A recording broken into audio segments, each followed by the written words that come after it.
good to go. So I'm going to say to you, thank you so much for taking part in our Data Protection Week campaign, Darren. I wonder if you could tell us a little bit about yourself and who you are, where you come from, and kind of the support you get from Cornerstone. So, my name's Darren Phil Thompson. I'm from Galashiels in the Scottish Borders, and I'm 29. Great. And tell us a little bit about the support you get from Cornerstone and why you get that support. So, I get support from Cornerstone an hour in the morning from maybe 4 or 5 at night.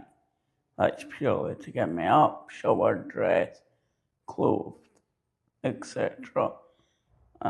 Take me to football or wherever I choose to go on those days. And where else might you go? So what kind of things do you do? I know you go to football, but what else might you do in a day? So I either go to football, visit friends, and try and film content if I can. Great. And do you want to tell me a little bit about your darts? I've been hearing you were doing quite a lot of darts before Christmas. Yeah, but I kind of stopped that. I was doing it, but yeah, I just wondered because I heard you were pretty good. no, I am, but I just stopped. Right, okay. So you're happy to tell me a little bit about the conditions that you have and kind of how that impacts your day-to-day life? Yeah, so I was born with Noonan syndrome. Now, Noonan syndrome can affect people all different. You can have full-blown Noonans, part of Noonan, or just little bits of Noonans. It's second coming to Down syndrome, and it affects, now I need, between one in 1,000 children, all over really. So I was in and out of hospital, but I always wasn't the smartest kid. I wasn't. I was a class clown a majority of the time, but then fast forward up until May-ish, I went in for an operation on my spinal cord. They done that, it worked. I was fine. I got out, I think. I wasn't even out 11 days. And then obviously I was at home with my friend, and I can't say his name, Michael Allison, one of my best mates, unfortunately, no longer here now. He was there that night that I had the stroke. So the only symptoms that I had, sore head and couldn't feel the left hand side. So I told Michael to phone my dad. My dad came to my house, picked me up, took me over to the hospital, and my dad obviously got a phone call from the BGH, British General Hospital, I think at 4 o'clock in the morning, to say there was nothing anyone could do. Where my dad said, phone Edinburgh, phone his neurosurgeon, and I got rushed up from the British General Hospital to the Western General in Edinburgh at 5:05 in the morning. So that would have been the 6th of June to do an emergency operation. And I was in hospital the full time for about 7 months. So wasn't easy mentally, but still here. Sounds like it was a really tough time for you.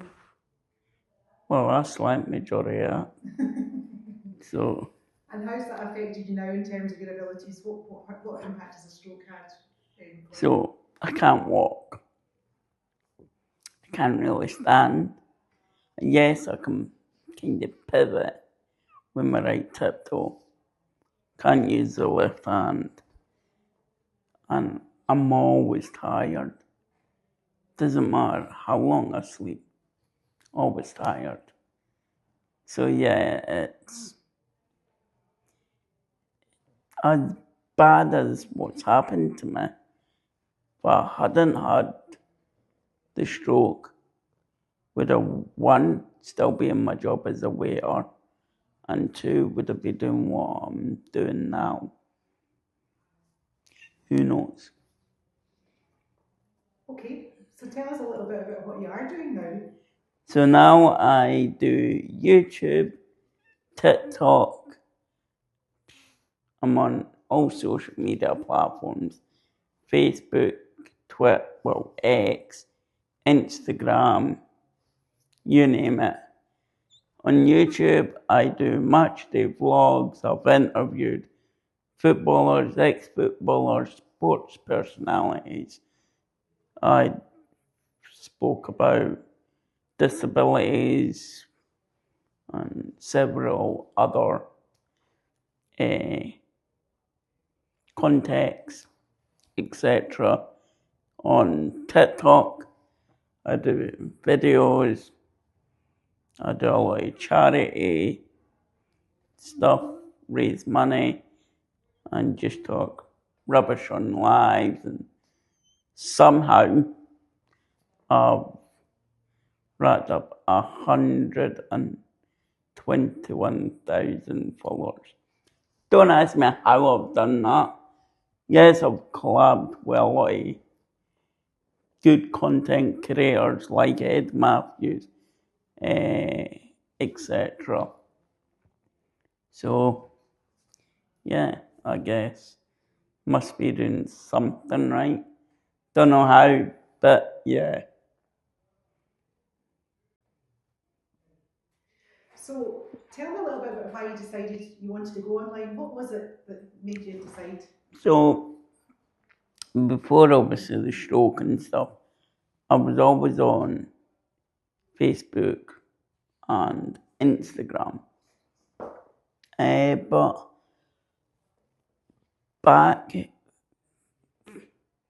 going back 8, maybe 9 years ago, I always had the idea of doing YouTube.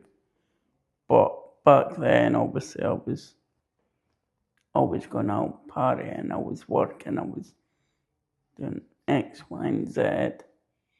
And I think if I started YouTube then, I wouldn't have had a clue what I would have done, like content wise. So I waited obviously till 2018, set up my own YouTube channel, and I posted videos that I already had, like from Hibs games like Sunshine on Leaf and those kind of videos. So I posted them, and then I emailed Hibs to see if I could interview my boyhood hero, Lewis Stevenson. They got back. They said I wasn't something they normally do, but on this occasion, they allowed me. So obviously I interviewed Lewis, and yeah, it was amazing. And to be honest, Lewis Stevenson, since I met him when I got away hospital and invited to the Hibs training ground in 2017, I got Lewis Stevenson's training top.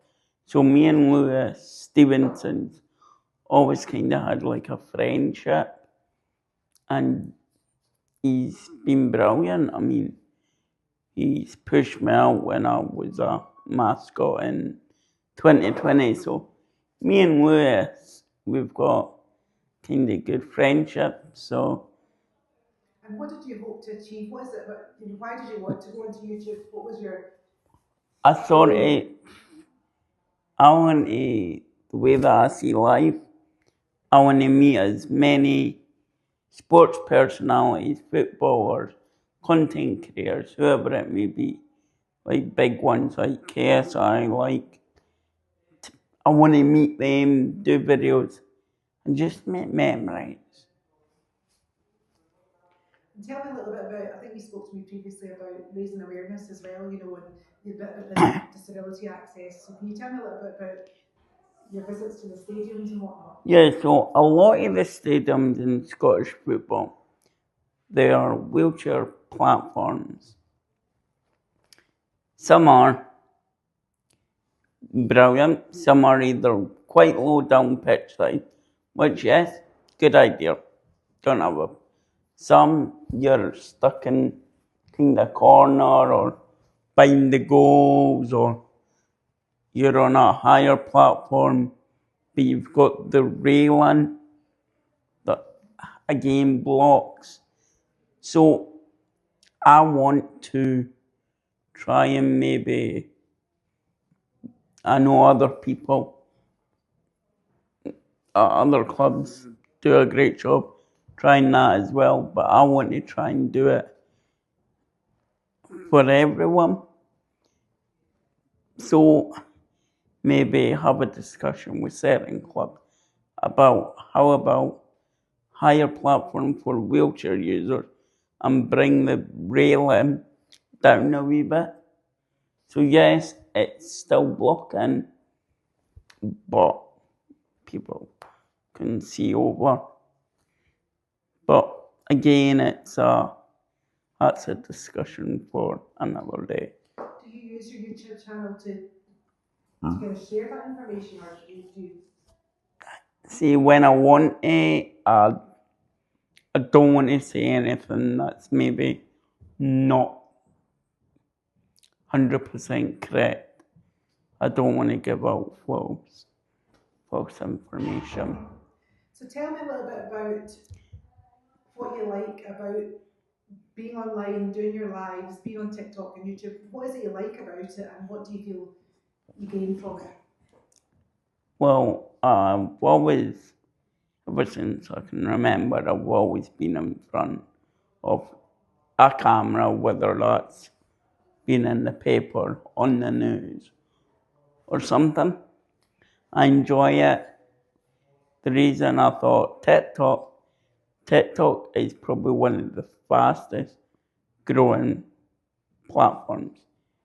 It's probably the fastest way that you can grow.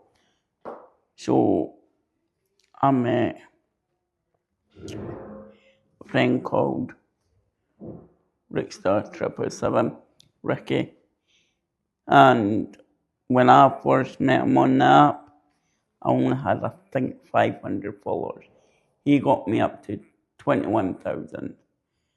And then I met other creators on the app, and I grew. Now, before I met a really big English content creator, Ed Matthews, I'd already had 45,000 followers. When I met Ed got me up to between 90 to 100,000. And then with me still going live and with other creators, then it just got me to where I am now. And apart from the numbers, then obviously the number of followers is huge. What else is it about doing it that you like? I know it's about growing your followers. So on lives, when you do a live, people can send gifts. Now that will cost someone from a penny, that will cost someone like,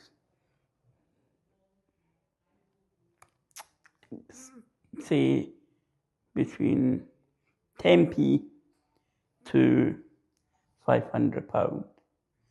But the creator will only get, so for a lion it'll cost around about, I think, like £330.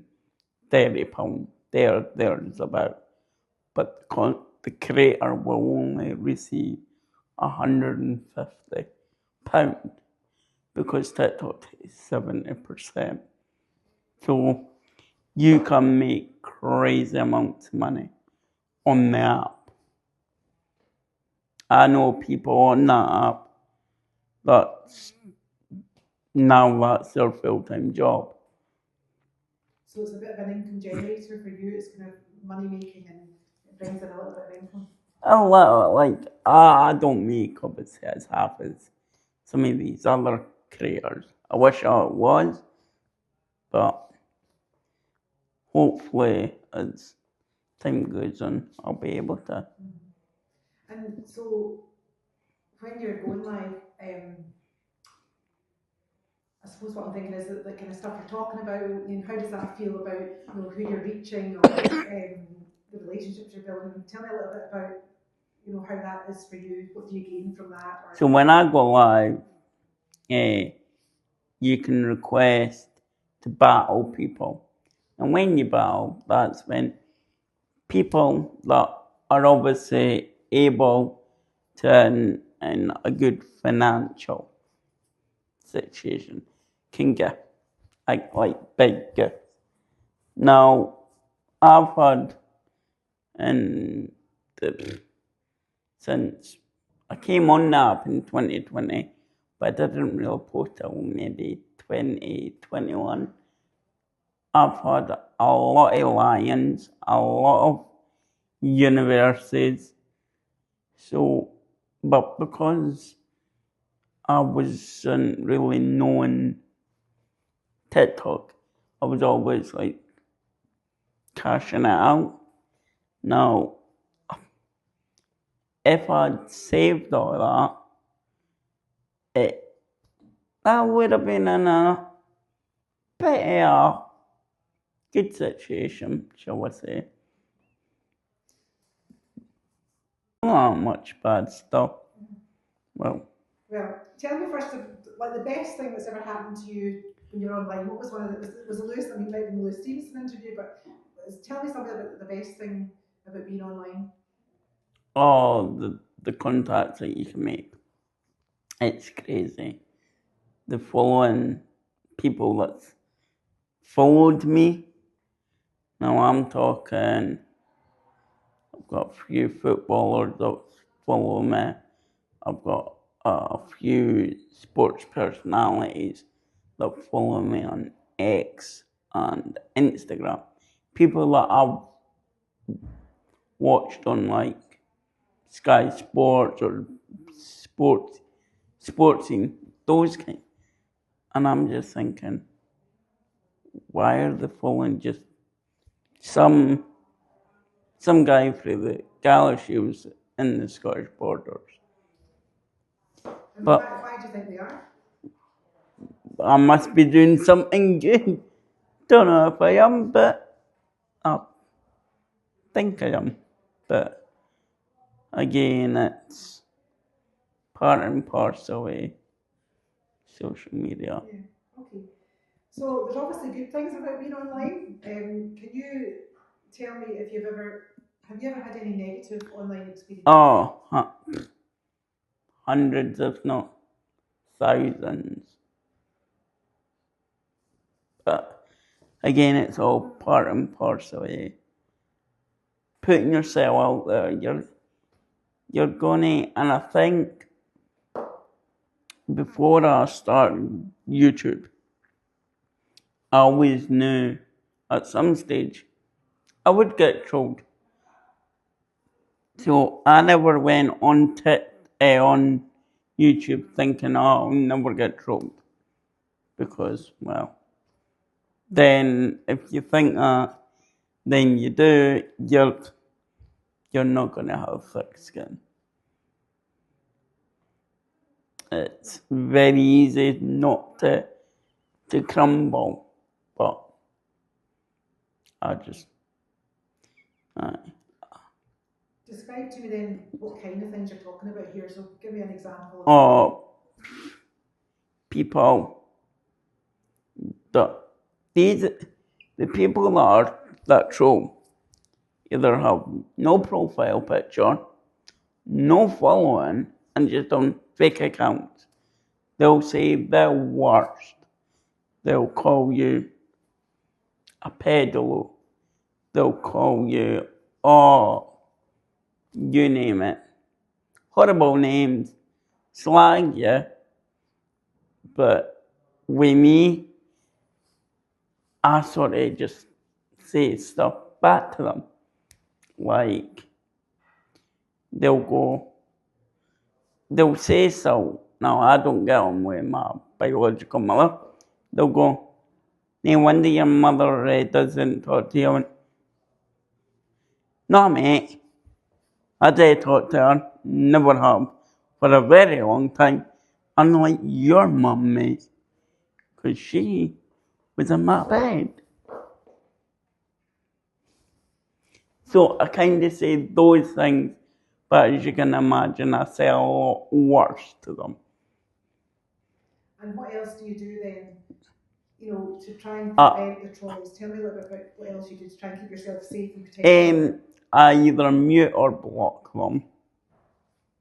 Easy it does, but again, it's why in 2026 are trolls like it's a fact. I think now in 2026 there needs to be a legal requirement to either show proof to make any social media account with your passport or your passport number. Because then, regardless of them trolling, if you send that to the police, then the police should have the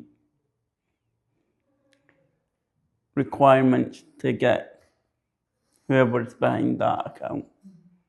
Because I've not seen it, but I've heard it, that a lot of people have taken their own lives because they troll, because they bullies, and nothing's really done about it. So how do you protect your mental health? Not just you, but people in that situation. What do you do to protect your mental health? Personally, for me, I kind of rise above it as much as I can. Yeah, if they pick on me for my disability or for me being in my chair, I'll use that to my advantage. I normally go, well, yeah, I could change. Yeah, I'm in a chair, but you can't change your personality. And you're on a fake account. Bullying a disabled person. Now, I'm glad that they're picking on me, then they're leaving someone else alone. So, that I don't mind. Because again, they're coming in my lives, giving me views, but they have the audacity to try and bully me, troll me, whatever. But when I go into their account, it's got follow back. Like, why are you following me? Aye. Do you get anything to help you manage all that? So when I'm on a live, I've got moderators, which are friends. They can mute and block accounts. So sometimes I see comments, but other times I'm just concentrating on whoever I'm battling. I just talk. And do you think is that something you would recommend? So if people were in your similar situation, is it helpful to have those kind of people around you to help? Yeah, so if someone's wanting to start TikTok, before making any sort of, or if you made an account but not post, make sure you join a TikTok agency. Now, that day TikTok agencies protect your account. If you go live and you get banned, they can get your live reinstated. And yeah, but also just be careful what when you finally think you can go live with, I think it's maybe 100 or 200 followers, but there's certain things that you can't say. But just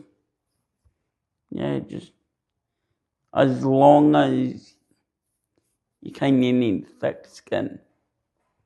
Now, I never used to have thick skin, but I think me doing what I've done since 2018, I'm still learning.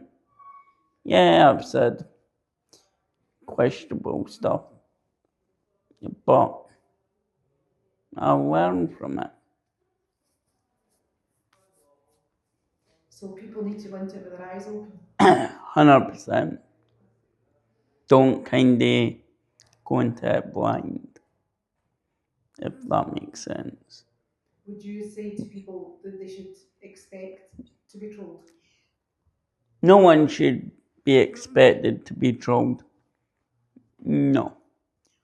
But if you come online and they see kind of weakness in you, then they're going to attack that. Now, they probably see a weakness in me having a disability, or me being in a chair, and them thinking, oh, he's going to be easy to be trolled.